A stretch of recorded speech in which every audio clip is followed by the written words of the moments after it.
Guys আসসালামু আলাইকুম। যে আমরা আসলে তো গ্রামে আছি, গাছের অভাব নেই, কিন্তু আসলে কিন্তু শহরে কোনো গাছ নাই। এই দেখেন গাছের ডালা বা গাছের জন্য কোনো সূর্যই দেখা যায় না।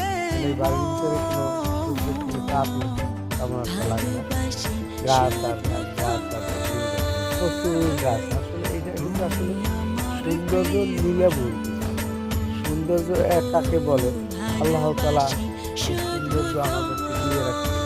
কিন্তু আমরা হয়তো সারাদিন থাকি শহরে, ট্রাফিক, গাড়ির হাউল, দূষিত আবহাওয়া। কিন্তু গ্রামে কিন্তু এই জিনিসটা নাই। গ্রামে কিন্তু আবহাওয়াটা একদম পিওর এবং খুব ভালো একটা আবহাওয়া। কারণ আমরা শহরে থাইকিয়া আমরা দূষিত আবহাওয়া নিয়ে আমরা এখন রোগীদের মানে রোগে বেঁচে যাই। আমরা খালি অসুখ, এই অসুখ সেই অসুখ।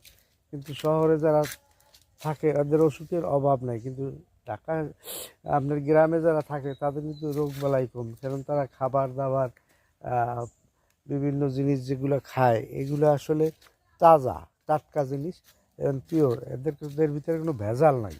কিন্তু আমরা কিন্তু সব ভেজাল জিনিস খাই। তো গ্রামে কবে আসবো বা কবে সেট হয়ে যাব জানি না। আর এখন তো বয়স হয়েছে, হয়তো বা গ্রামে একসময় আইসাও পড়তে পারি, বলতে পারি না।